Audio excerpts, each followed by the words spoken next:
Dalam video ini aku akan melanjutkan pemaparan materi mengenai instrumen hak asasi manusia di Indonesia. Sebelum aku melanjutkan pemaparan materi itu, sebenarnya aku mau mohon maaf karena alat yang aku gunain ini benar-benar sangat sederhana, yaitu cuma karton yang saya tempelkan ke tembok dan saya cuma pakai spidol untuk menjelaskannya. Tapi tolong doakan, ini karena saya kertas kartonnya saya tempelkan ke tembok dan itu pakai selasi, semoga cat tembok di rumah saya nggak ngeletek gara-gara itu. Semoga saya nggak dimarahin sama ayah sama ibu saya. Mohon doanya teman-teman. Oke, melanjutkan pemaparan materi dari rekan saya yaitu Anissa. Selanjutnya itu ada hak pribadi di sini. Hak pribadi di sini itu hak yang menyangkut seseorang secara pribadi. Jadi seperti ini. Sebagai contoh, kita memiliki kebebasan untuk memeluk agama dan keyakinan masing-masing. Itu artinya saat kita memeluk agama, saat kita memeluk keyakinan yang kita peluk saat ini, itu tidak boleh ada paksaan dari orang lain, meskipun itu orang-orang terdekat kita seperti keluarga atau teman dekat kita sendiri. Lalu ada yang lain lagi, yaitu kita memiliki hak untuk membentuk sebuah keluarga dan memiliki keturunan. Jadi kita bebas akan menikah dengan siapa aja dan kita memiliki hak untuk itu, dan tidak ada seorang pun yang bisa mencuri hak tersebut dari kita, seperti itu. Lalu selanjutnya yaitu ada hak atas rasa aman. Hak atas rasa aman. Kita ini kan makhluk sosial ya, dan kita pasti setiap harinya itu sering banget ketemu sama orang-orang lain. Meskipun orang-orang itu tidak dikenal ya, itu tetap orang. Nah, dalam pembahasan ini, hak atas rasa aman itu saat kita bertemu dengan orang lain, saat kita melakukan sebuah perbuatan, saat kita sedang dimanapun dan kapanpun bersama siapapun, kita tidak memiliki rasa was-was, kita memiliki rasa keamanan atas diri kita. Jadi tidak seorang pun dapat mengancam atau menakut-nakuti kita, seperti itu. Lalu selanjutnya itu ada hak kesejahteraan.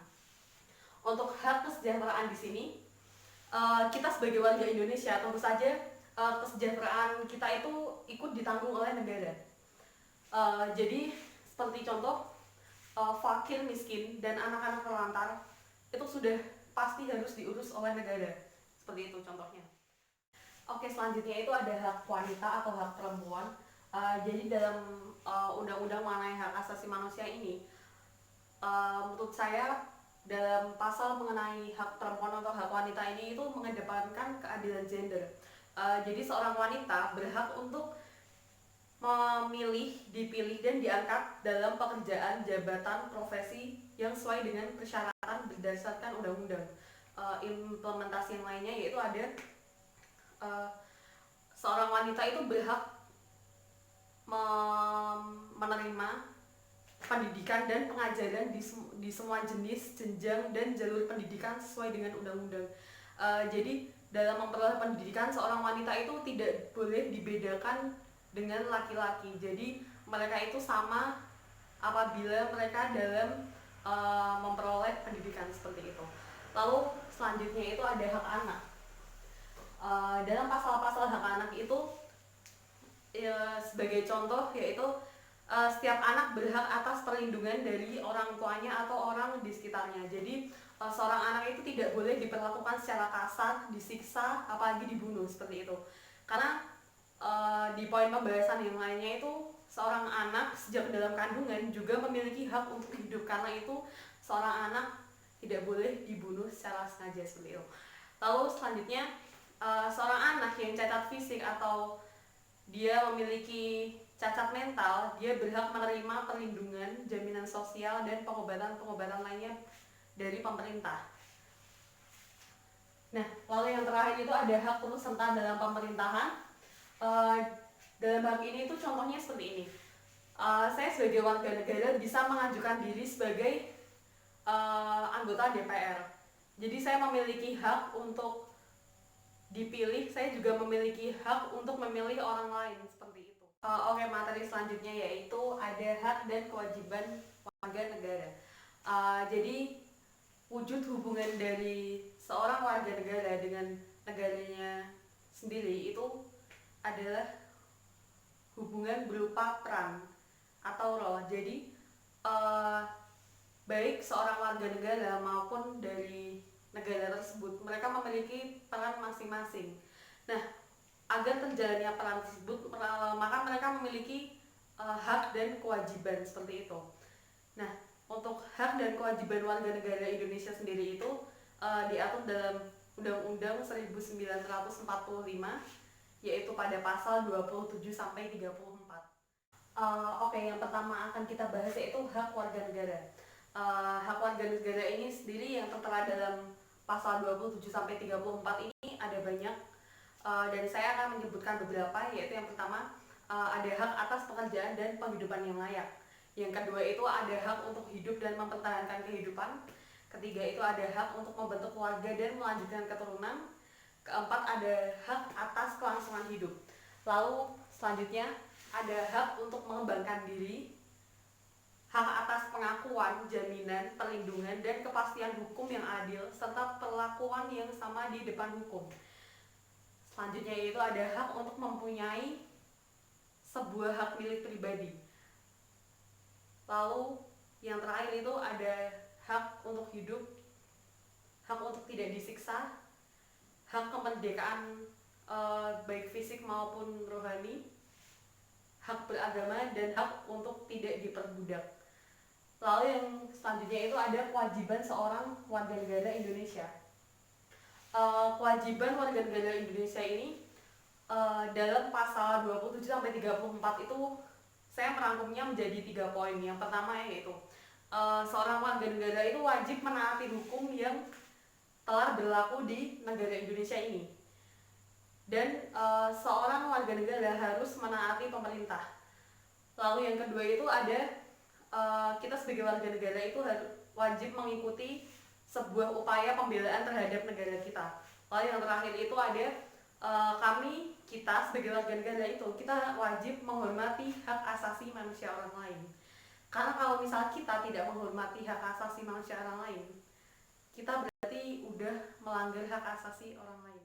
Tadi selanjutnya yaitu ada pengadilan hak asasi manusia yang ada di Indonesia. Secara historis, undang-undang mengenai pengadilan HAM ini itu lahir karena adanya amanat dari bab 9 pasal 104 ayat 1 Undang-Undang nomor 39 tahun 1999 mengenai hak asasi manusia. Lalu dengan pembentukannya yaitu ada UU nomor 26 tahun 2000 mengenai pengadilan HAM. Maka undang-undang tersebut dan dengan adanya pengadilan HAM tersebut itu menjadi salah satu jaminan inilah yang diharapkan nantinya oleh setiap individu dapat mengetahui batasan-batasan haknya dan seorang individu itu harus menghargai hak orang lain juga. Apabila terjadi seperti itu, apabila terjadi kita saling menghargai hak satu sama lain, maka tidak akan terjadi apa yang namanya pelanggaran HAM di sekitar kita, seperti itu. Lalu selanjutnya yaitu ada perlindungan HAM dan dalam pengadilan anak.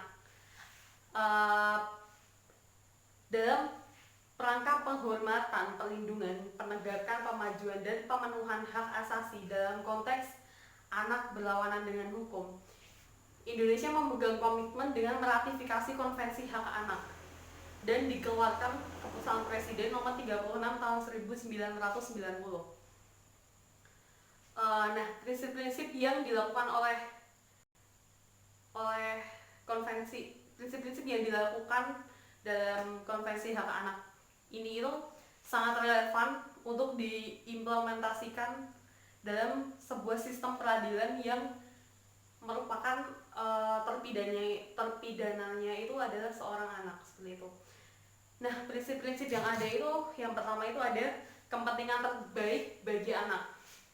Jadi dengan adanya pengadilan dan peradilan anak tersebut, maka itu adalah yang terbaik bagi anak tersebut. Lalu yang kedua itu ada prinsip non-diskriminasi. Jadi seorang anak tidak boleh menerima diskriminasi sama sekali terlepas dari ras, warna kulit, jenis kelamin, bahasa, agama, pilihan politik, dan lain-lain. Lalu yang ketiga itu ada hak anak atas kelangsungan hidup dan tumbuh kembang. Lalu yang keempat ada hak anak atas partisipasi dalam setiap keputusan yang berdampak pada anak, khususnya kesempatan untuk didengar pendapatnya dalam persidangan-persidangan pengadilan dan administratif yang mempengaruhi anak tersebut sebagai seorang terpidana.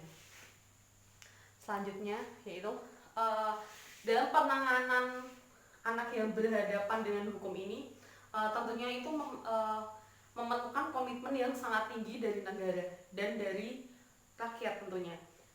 Karena mengapa demikian? Karena anak yang berhadapan dengan hukum ini, mereka itu juga merupakan generasi penerus bangsa. Kita tidak bisa berbohong mengenai hal tersebut.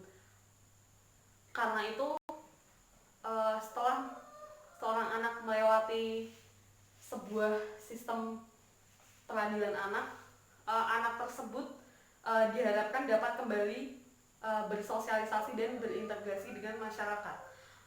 Oleh karena itu, anak itu merupakan kelompok yang rentan, maka sistem peradilan anak yang ada bagi mereka itu harus bersifat khusus.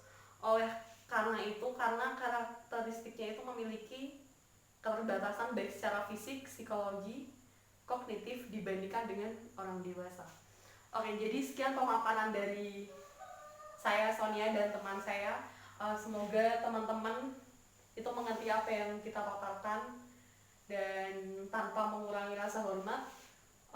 Saya minta maaf dan terima kasih banyak. Dadah, sampai jumpa di lain video.